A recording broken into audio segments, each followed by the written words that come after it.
Ya Allah, di mana keadilanmu? Saya sudah menikah kok tidak lebih baik daripada sebelum saya menikah. Mungkin ada ketentuan yang tidak Anda ikuti. Apa itu? Min fadli. Semua keutamaan yang Allah janjikan itu akan diberikan dari sisinya. Dari fadlun keutamaannya. Assalamualaikum warahmatullahi wabarakatuh. Selamat datang di my channel bersama saya Wijaya. Apa kabar kalian semua? Saya doakan semoga kita semua selalu diberi kesehatan oleh Allah SWT dan juga diberi kelancaran rezeki yang halal dan juga barokah, serta dimudahkan segala aktivitas kita semua. Amin. Dan seperti biasa, kali ini saya akan reaction video ceramah ini dari Bapak Ustadz Hadi Hidayat. Yuk langsung saja kita simak kajian berikut ini.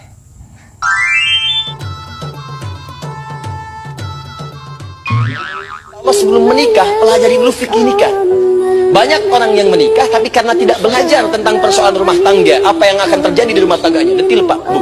Kata Allah ini, kalau kamu berbuat begini akan ada miskomunikasi. Kalau ada miskomunikasi, persoalannya akan begini, solusinya begini. Maka diturunkan dasarnya di Quran surah ke-30 ayat 21, detilnya di Quran surah ke-4 ayat 34 sampai dengan 35. Paling kiri sebelah atas sampai dengan ke tengah. Anda berlanjut, diterangkan oleh Allah, hei, tugas suami saat mulai pertama kali menikah, maka tugas yang pertama siapkan untuk mencari nafkah. Bagaimana caranya ya Allah? Diturunkan oleh Allah. Satu, jangan takut kehilangan rezeki. Jangan pernah mencuri, jangan pernah ngambil punya orang, karena punya kamu akan saya berikan sempurna. Kamu ngambil punya orang, maka kamu akan milikkan diri sendiri. Itu akan dikembalikan pada yang berhak. Ya, betul sekali yang dikatakan oleh Bapak Ustadz Hadi Hidayat tadi. Ya, buat teman-teman yang belum menikah atau siap mau menikah, kalian pelajari dulu tentang fikih nikah itu. Kalau dulu saya, istri saya, dan orang-orang yang mau menikah itu dikumpulkan, kemudian diberi bimbingan pranikah, supaya kami itu tahu seperti apa hukumnya menikah, kemudian syarat sah menikah, kemudian rukun menikah, dan apa tujuan menikah itu seperti apa, serta hak dan kewajiban suami dan istri itu seperti apa. Ya, itu kita belajar tentang fikih nikah itu supaya terwujudnya keluarga yang sakinah, mawaddah, dan warohmah. Yuk kita lanjut kajiannya. Saya bikin kamu mampu, bahkan kaya. Tapi ingat, itu bisa terjadi tidak sekedar dengan menikah saja. Awas, jangan kemudian Anda menikah, Anda tidak mendapatkan itu, Anda tuntut Allah. Ya Allah, di mana keadilanmu? Saya sudah menikah kok tidak lebih baik daripada sebelum saya menikah. Mungkin ada ketentuan yang tidak Anda ikuti. Apa itu? Min fadli. Semua keutamaan yang Allah janjikan itu akan diberikan dari sisinya. Dari fadlun keutamaannya. Kalimat fadlun dalam Al-Quran itu tidak hanya menghadirkan reward untuk Anda dapatkan, tapi ada turunan syarat-syarat tertentu yang harus Anda ikuti. Nah, itu ketika Allah sampaikan kalimat fadlun, fadlun, fadlun, itu selalu bersanding dengan amalan dan ketentuan-ketentuan yang berlaku. Jadi cukup dan kaya dalam rumah tangga, syarat ketentuan berlaku. Mari kita ambil beberapa contohnya. Kita ingin mendapatkan fadlun bersama para nabi, bersama orang saleh, siddiqin, syuhada. Apa amalannya? Ketika Allah mengatakan dzalikal fadlun, ini adalah keutamaan dari Allah, apa amalannya? Wa may dahawa rasul, taati Allah dan Rasul. Allah dan Rasul. Nah, ini banyak pertanyaan dari teman-teman dan banyak orang yang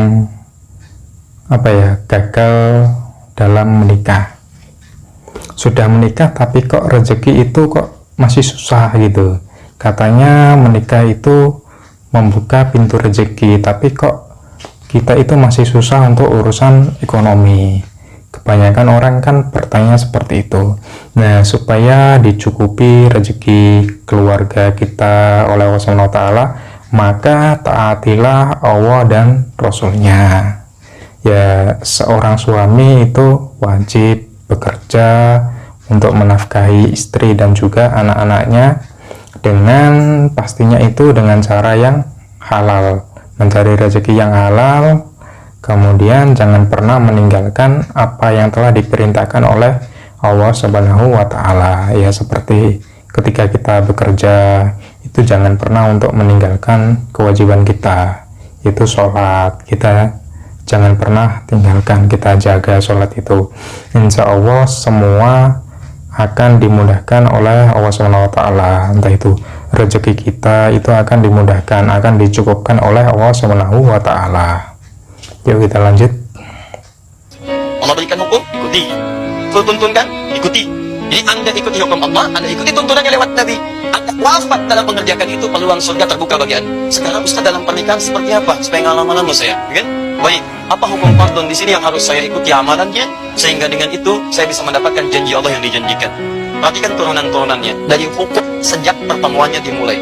Ya, Quran surah ke-49 ayat ke-13, turunan amalan dari sini. 1. Hukumnya diikat dengan pertama ta'aruf yang baik.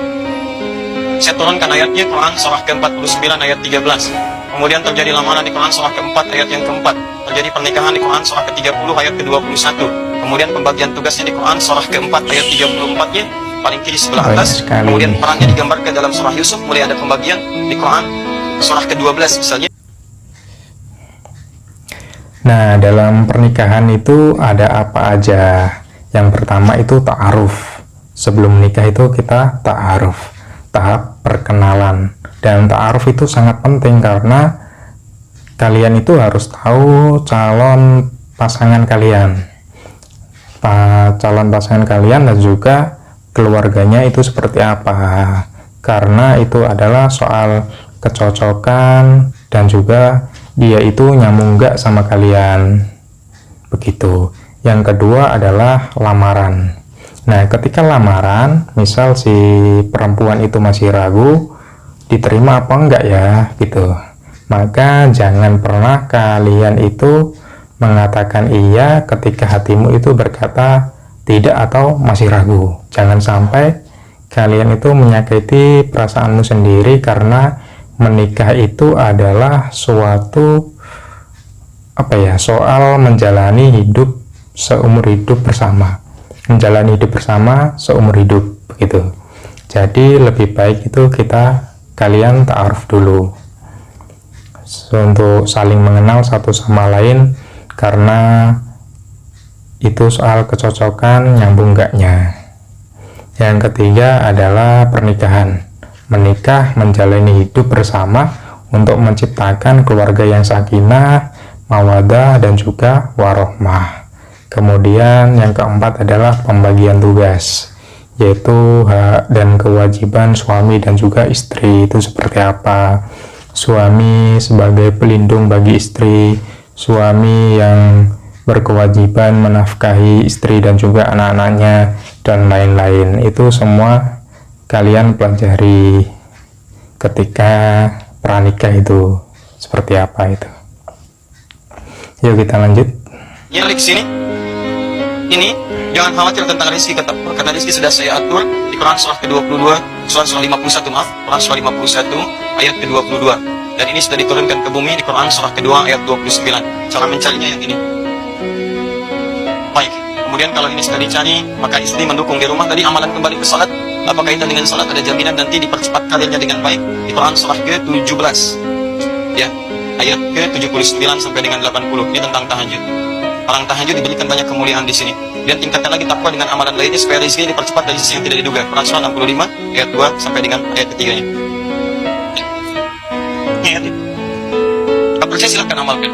Antum amalkan, persiapkan dengan ayat-ayat ini, terjadilah apa yang terjadi. Ya, ketika kalian menikah itu jangan pernah khawatir soal rezeki. Ya, rezeki itu seperti cahaya yang menyinari jagat ini, seperti air hujan yang menyuburkan tanah.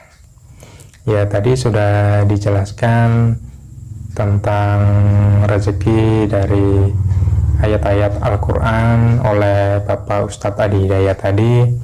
Boleh kalian belajari dari ayat-ayat tadi yang dijelaskan, bisa ditanyakan ke guru-guru kalian, ke ustadz, para kiai kalian.